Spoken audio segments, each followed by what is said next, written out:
The situation regarding the backstage altercation between CM Punk, the Young Bucks, Kenny Omega and Ace Steel becomes more complex with rumors and conjecture about what really happened. We have an update from those within AEW. We'll discuss some of the rumors currently going around regarding Punk being injured, suspensions, possibly people leaving the company, ultimatums being forced in this chaotic AEW situation.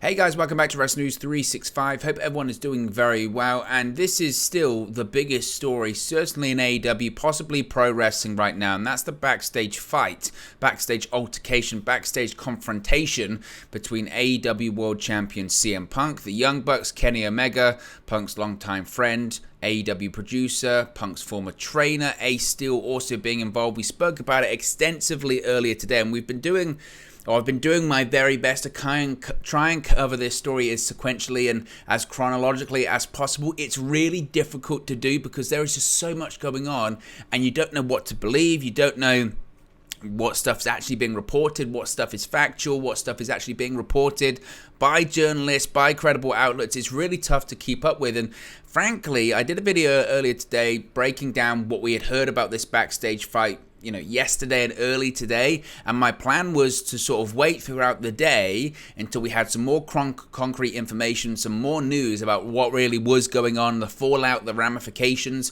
from this fight between Punk, the Young Bucks, Kenny Omega and Ace Steel. The last we heard were reports about people throwing chairs, Nick Jackson having a black eye, possibly blood being spilled, possible legal ramifications, were the police called, all of this kind of stuff. So I was waiting, and frankly, all of these hours later, we're more in the dark than we've ever been. And as we get closer and closer to Dynamite tomorrow night, AEW has a live broadcast tomorrow night on TBS, and that currently, just like this event, just like this company, is in complete chaos. And we have an update about Dynamite. We have an update about the talent roster's reaction, the plans for Dynamite or lack thereof, and possibly maybe a bit of a hint at an ultimatum by certain members of the AEW roster. This story is just getting more and more chaotic, and forgive me if you keep notice I look down on my phone or anything like that, because even as I'm recording this, we could get information or stories or news or something could break at any point. So apologies if I keep looking over. I have to keep checking really what's going on, because at any point, honestly, something really big could break. But as of right now, there are some more details, but nothing concrete, nothing official about the future of CM Punk, the Young Bucks, Kenny Omega, and Ace Steel, also for that matter, within All Elite Wrestling.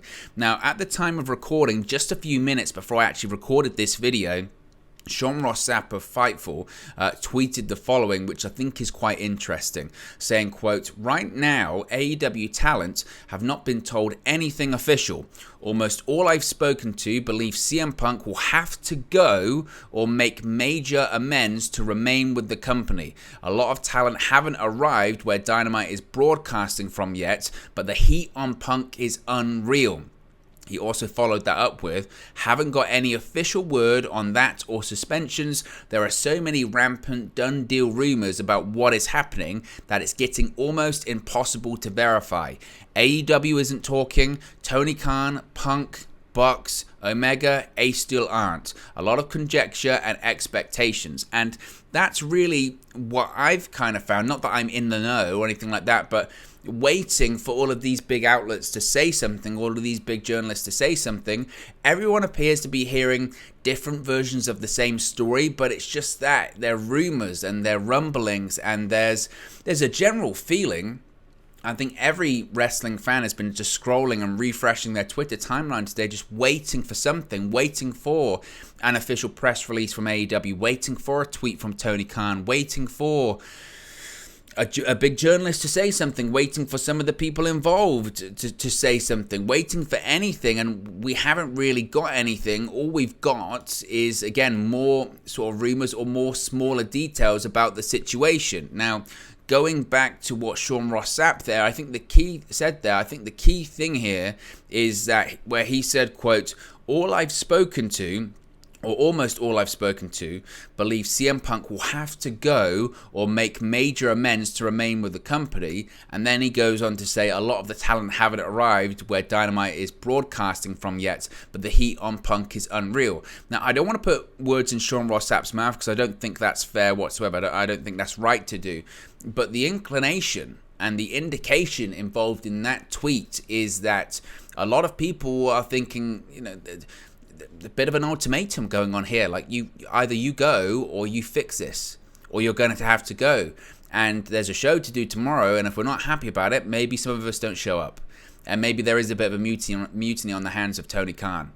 Now, I've spoken about Tony Khan earlier today, and that I think you can pinpoint a lot of faults here. You can pinpoint whether you think CM Punk is in the wrong, whether you think Hangman Page is in the wrong, whether you think the Young Bucks and Kenny Omega are in the wrong. I think all parties here have an element of fault involved in on varying degrees, but I think everyone is not completely innocent in this. But I actually think the person who's the most guilty involved in all of this is Tony Khan. One, because it's his company, and two, if you trace it all back to what the initial crux of this issue was and what all of this stems from is conjecture or rumors that CM Punk possibly wanted Colt Cabana fired or didn't want Colt Cabana in the company because of their well-documented past.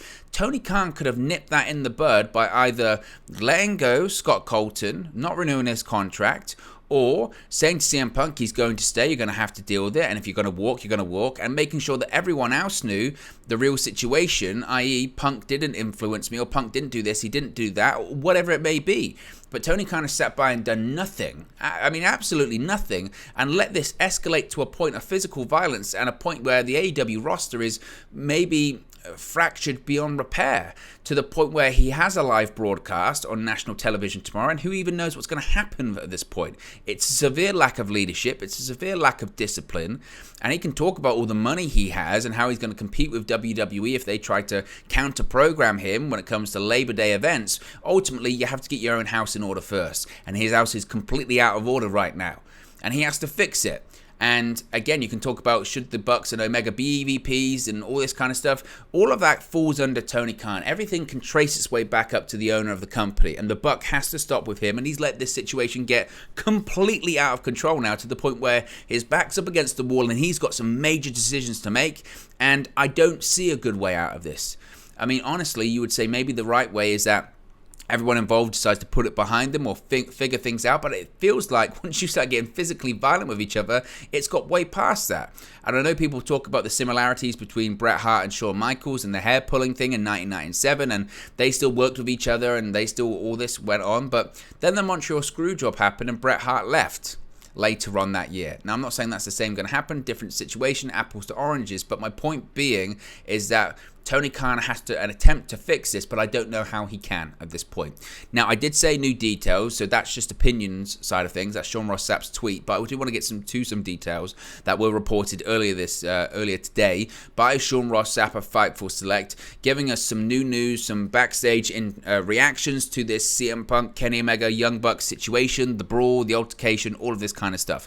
So it was confirmed to Fightful that indeed, as we spoke about earlier today, AEW producer, longtime friend and trainer of CM Punk, Ace Steel, did indeed bite Kenny Omega. CM Punk threw punches and a chair hit Nick Jackson in the eye. However, there are a lot of conflicting views on who indeed initiated and started this altercation and confrontation physically backstage after All Out. Some of the people that Fightful spoke with believe that CM Punk should have expected to be confronted after the things he said at the media scrum after All Out. Another person said that Kenny Omega and the Young Bucks aggressively approached the locker room in what CM Punk could have perceived as a 3-on-1 attack. Now, Fightful are reporting that they were told that the situation went on for about 6 minutes, with the likes of Brandon Cutler, Christopher Daniels, and Pat Buck all trying to defuse the situation. Of course, Brandon Cutler, close friends with the Bucks. Christopher Daniels,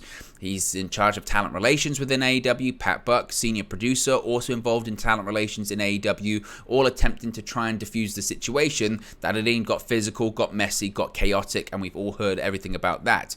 Now, thus far, again, this is where I really think the spotlight has to be on Tony Khan and the lack of leadership and discipline involved here. Thus far, all of Fightful are reporting that none of the roster or media that they've reached out to have admitted to hearing anything from Tony Khan since the brawl happened. Fightful were told by another person high up in AEW not to expect to hear much officially today and the day that followed, possibly due to legal issues from this actual event. And again, as I spoke about previously earlier today, when you've got black eyes, when you've got objects being thrown, when you've got punches being thrown, I know a lot of people will say, get over it, or get your own revenge, or this, that, and the other, but ultimately this is a brawl in the workplace, and you know, there could be legal ramifications, whether that's with police or whether that's with, you know, civil suits or anything like that. We don't know, and we don't really know the damage involved in all of this. Now, you could say, well, about this legal stuff, and I did get a comment on this from the video that I did earlier today. Appreciate all the comments, and I really appreciate the feedback that you guys have given, whether you believe the story, whether you don't believe the story, whether you don't like it. I really enjoyed the conversation, and I've really enjoyed the discussion that I've seen everyone talking about this in the comments. So be sure to smash a like on the like button. Be sure to drop your comments and opinions in the comment section below.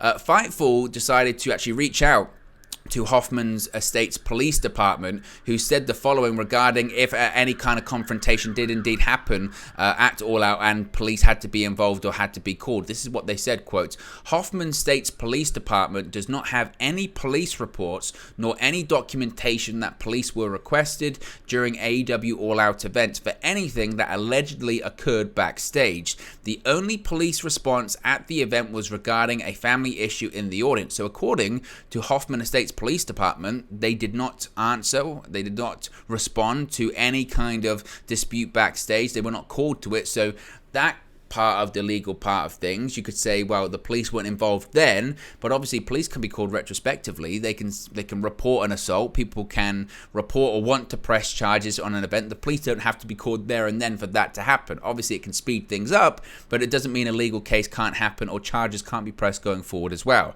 Now, almost unanimously, the talent that Fightful have spoken to haven't been in favor of the way that CM Punk handled things at all that evening after All Out. Even talent that would reportedly typically back CM Punk up or be in his corner, as it were, have either said that that's not what they would have done or haven't even bothered to respond to Fightful. Basically, the silence speaks volumes in that case, doesn't it? Even if you're a Punk defender and people reach out and go, what do you think of that? And they don't say anything, if you've got nothing nice to say, right? Now, Fightful have heard the rumors, and this is a big rumor really today that's been going on. There's a rumor that CM Punk might be injured once again. Now, there are conflicting reports about this as well. There are some people that are saying that Punk is injured. There are some people that are saying Punk isn't injured. Punk did say in the press conference that he was hurt, that he was old. He didn't mention the word injury, but he mentioned that he was hurt. There have been some discussion about whether or not Punk sustained this alleged injury in this brawl, where some people are saying actually he suffered an injury in the match against Moxley in the main event of All Out, and possibly that was another reason why he was upset after the event as well. Again, this is a rumor that has been echoed as heard of from people in the company, but Fightful nor F4W Online, which we're going to talk about a report in a second, nobody's been able to confirm that Punk is indeed injured. But again, it's one of these rumors, and there's a lot of rumors surrounding all of this. It's another one of these rumors about CM Punk in the days that followed this melee after All Out. Now, there are several wrestlers, as kind of what Sean Rossap touched upon in his tweets earlier on, there are several wrestlers that aren't even sure of what their creative is for tomorrow's edition of Dynamite as a result of this big brawl and the fallout of all of it. Now, several longtime AEW stars said they don't understand how Punk couldn't be let go after this. Again, there are people within AEW that just say, I can't see how this guy sticks with the company. There are others, and I kind of see this myself, I'm saying, well, I can see how CM Punk stays with the company. Can't anyone else? He's the AEW World Champion. He's one of, if not the biggest star they have. There is so much discussion about how big of a star CM Punk is. Is he a ratings draw? Is he a money draw? You can't argue that Punk is a draw. And I know people focus on ratings and they'll say, see, he's not a draw because he hasn't shifted the needle that much. And maybe that's fair. But also at the same time, he's made money. He's made a lot of money for AEW when it comes to merchandise sales, when it comes to pay-per-view buys. Pretty much every pay-per-view he's been on is better than the year prior. It's done near record business in terms of pay-per-view buys for AEW. They drew their first ever $1 million house at Double or Nothing, an event that he was in the main event of, competing for the World Championship for the first time. Like, there is statistics to back either side. And again, that's why he might not be let go in the same way that Bret Hart and Shawn Michaels weren't let go in '97 when they were having all of their issues. You know, it's the idea of, I forget who actually said it. It might have been Madden that said if your punter, if your kicker falls asleep in a meeting, you fire him. If it's your quarterback, you get him a cup of coffee, i.e., unfortunately, people get treated differently, and they shouldn't, but sometimes that's what happened, especially in a political business like pro wrestling. Now, again, all of this rumors and all of this conjecture going on, people have started to discuss that there was a story in the past about Hangman Page, one of the people that CM Punk has a lot of heat with and was involved not in the brawl, but has issues with Punk. In the past, there were lots of stories about Hangman Page working stiff, and several people have tried to tie in the two situations. Fightful are reporting that they haven't heard of any connection between those two stories, the story of Page working stiff and the heat between him and CM Punk. They were told last year, Fightful, that Arn Anderson, of all people, actually spoke with Page and let him know he needed to lighten up. Page, though, even then, was generally well-liked outside of that situation, which did actually see a couple of wrestlers end up injured during matches against Hangman. Now, Fightful are told that that wasn't connected to any of this, and most thought Hangman Page and CM Punk actually got along well until recently. And the fact is, I'm sure they did get along well until recently, because their issues only came up in recent months when they were feuding with each other towards the end of that feud when you had those promos. And frankly, all of this has only reared its head once CM Punk has come back from injury. The initial stuff happened when Punk faced Hangman, and you have to remember, just days later, he broke his foot, and then he had to be injured, and he was on the injured shelf or whatever. So for a couple of months he's been stewing, which again hasn't helped the situation either. Now, there's also, according to Fightful, some sympathy as it relates to MJF's return, because for some, for a lot of people, most people, they were generally left in the dark regarding MJF's status for months, and said it mirrored that of Punk winning the title in Vegas and Wardlow beating him, but everyone was speaking about MJF. Remember, at Double or Nothing, people are talking about MJF not showing up to meet and greets, possibly no-showing the show, his issues with Tony Khan, his issues with AEW, his contractual issues, all that kind of stuff that was going on at the time. MJF lost to Wardlow in decisive fashion. CM Punk won the AEW World Championship for the first time, and nobody was talking about either of those two events. They were talking about, again, what was happening off camera. They were talking about MJF, his future. Now, those that Fightful have spoken to have not heard of any heat between MJF and CM Punk prior to Punk basically mentioning MJF as one of these stubborn kids he had to work with. I felt that when Punk said those things about MJF in the press conference, that is a rare instance of when he was talking where he was working. I felt like he was trying to tie it in, I think. There have been some people I've seen on Twitter trying to say, well, MJF actually referenced the Colt Cabana situation on, I think it's Beach Break, a Beach Break edition of Dynamite with Punk in the ring, and Punk didn't blow up then and he didn't go crazy. And I look at that and I say, well, clearly then Punk knew that that was going to be said. Punk's issue with Hangman Page with what he said wasn't actually the subject nature of what he said. It's the fact that he did it without telling Punk he was going to do it. If MJF or if anyone says, I'm going to bring up the Colt Cabana thing, is that okay? Go ahead, say it. Or I'd rather you say it this way, or I'd rather you not say it. To blindside someone is a bit of a no-no in pro wrestling. And again, I'm not defending Punk here because I think he's massively in the wrong as well. I thought what he did after all that was incredibly unprofessional. But I also think what Hangman did in the first place was unprofessional. I think the whole situation is massively unprofessional with everyone involved. It's high school bullshit that obviously is far too in keeping in pro wrestling, but I think it's ridiculous. And again, I think the biggest person at fault in all of this is the owner of the company because he's let it get completely out of hand. Now, again, that was Fightful's report. That was Sean Ross Sapp's report.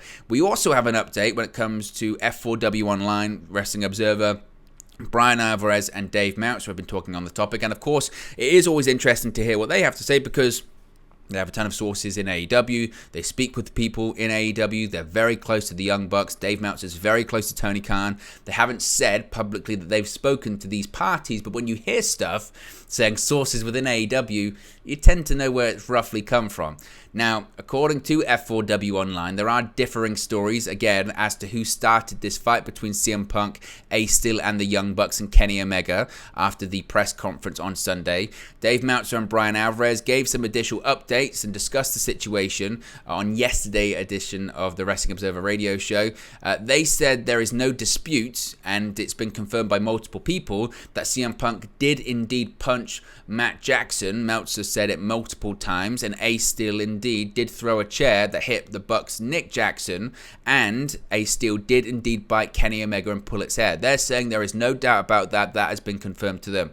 However, this is where it gets kind of sketchy, and this is where it gets quite foggy. However, there is one side of people within AEW that claims Punk threw the first punch when the Bucks came into his room where the brawl broke out, while the other side are claiming that the Bucks the Bucks were the aggressors and Punk and Steel were just defending themselves. Now, both Meltzer and Alvarez say they have reached out to all principals involved, but nobody is allowed to talk to anyone pending legal issues. Again, they've probably been advised by lawyers, AEW lawyers, and their own respective lawyers, and law enforcement possibly as well. Don't say anything because we don't know where this is going to go. And let's face it, if people leave the company, this is an important fact too, if people leave the company or they're fired, then it really could turn into a massive legal situation because there's a lot of money on the table as well when it comes to contracts. Now, Meltzer said in talking to neutral parties, i.e. people that were not involved, all but one person had the same account of what happened. Meltzer said he was told there was yelling between all sides even after the fight was broken up. He could not confirm the rumor that Punk was hurt during the fight. Again, that is a rumor going around. They have reiterated the situation is not a work and the police were involved that night. However, Fightful is disputing that last bit, saying, well, they reached out to police and the police have said that they weren't involved or called to any kind of dispute backstage at All Out. So again, they might have been getting bad information about that. Now, Alvarez said at first there was a small number of people in the room and then a large amount of people when the fight broke out. Both Meltzer and Alvarez said those who witnessed what happened will have to talk to AEW personnel and legal regarding what happened.